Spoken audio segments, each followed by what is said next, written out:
India کا، ہندوستان کا، اس وقت تقسیم بھی نہیں ہوئی تھی، میں ہندوستان کا ہوں، اس کا ایک طالب علم تھا، وہ گئے نجف اشرف، ظاہر ہے کہ حوض علمیہ میں گئے تھے کچھ پڑھائی لکھائی کے لیے، لیکن اب نجف میں جو رہنا ہے وہ آج بھی اتنا آسان نہیں ہے، تو اس زمانے میں تو بہت ہی سخت تھا۔ 2-4 مہینے تو گزر گئے، تو ایک دن جب بالکل حالت بہت مشکل ہو گئی گزارا کرنا، تو وہ گئے مولا علی کی ذریعہ مطہر پر، نجف کا طالب علم، اور اسے جا کے یہ کہا کہ اے علی، آپ نے مجھے اگر یہاں پر رزق نہیں دینا تھا تو مجھے بلایا کیوں تھا یہاں پر؟ تو یا تو میرا کوئی انتظام کریں یا پھر میں واپس جا رہا ہوں۔ آگے شیخ انصاریان ہیں، ان کی کتاب ہے شرح دعائے کمیل، مولا علی کی دعا، اس کی شرح لکھی انہوں نے، اس میں انہوں نے لکھا ہے اس بات کو۔ تو وہ اے مولا، اب کبھی ہوتا ہے انسان پتہ نہیں کس خلوص سے کہہ رہا ہوتا ہے کہ وہاں پر بڑا گریہ بھی کیا اس نے، اور کوئی آج کے زمانے کا ٹیلی کمیونیکیشن بھی نہیں تھا کہ اپنے ماں باپ کو وہاں بتلا سکتا، بڑا پریشان تھا۔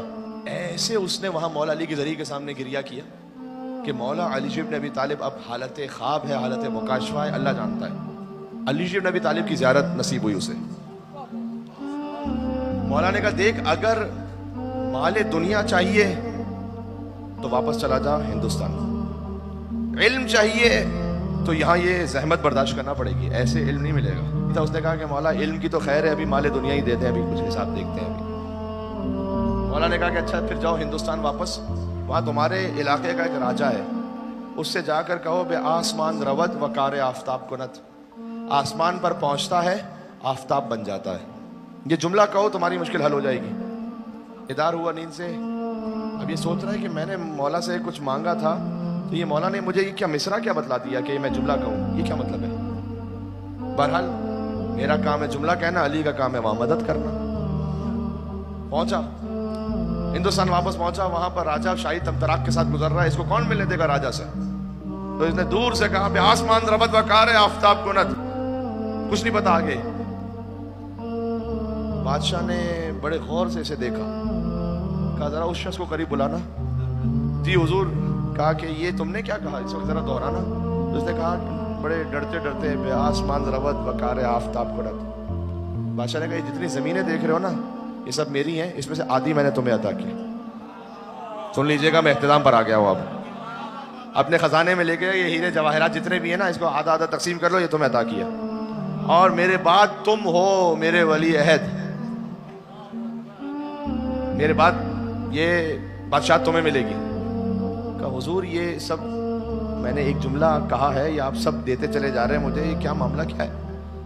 کہا دیکھو میں نے علی کی شان میں ایک منقبت کہی تھی، اس کا پہلا مصرع کہہ دیا تھا، دوسرا سمجھ میں نہیں آ رہا تھا۔ کہا میں نے ایک منقبت کہی، اس میں ایک مصرع کہا، اب ایک مصرع پہلا تو کہہ دیا، اب دوسرا جو علی کی شان کے مطابق ہو وہ سمجھ نہیں آ رہا۔ میں نے بہت سوچا، لیکن جب وہ مصرع نہیں آیا مجھے سمجھ میں کہ میں کیا لکھوں، تو میں نے مولا علی سے منت مانی، توجہ کرنا، کہ علی اگر کوئی مصرع لا کے مجھے سنا دے جو آپ کے شایان شان ہو، تو میں اپنی آدھی زمینیں اسے دے دوں گا، اپنا آدھا خزانہ اسے دے دوں گا، اپنی ملکیت اسے دے دوں گا۔ تو نے ایسا مصرع مجھے لا کے سنایا کہ اس سے بہتر علی کی شان میں کوئی مصرع ہو نہیں سکتا تھا، تو میں نے اپنی منت پر عمل کر لیا، آدھی زمینیں تجھے دے دی، آدھا خزانہ تجھے دے دی، آدھی ملکیت تجھے دے دی۔ اس نے پوچھا کہ وہ ذرا پہلا مصرع کیا تھا جس پر دوسرا مصرع کہا گیا؟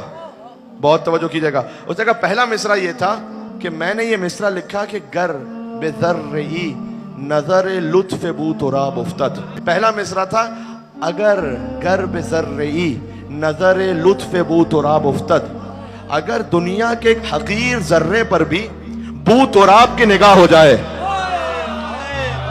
بے آسمان روت و کار آفتاب کنت، ذرے پر بو تراب کی نگاہ ہو جائے، وہ ذرہ اتنا بلند ہوتا ہے، اتنا بلند ہوتا ہے کہ آسمان پر پہنچ جاتا ہے اور آفتاب بن جاتا ہے۔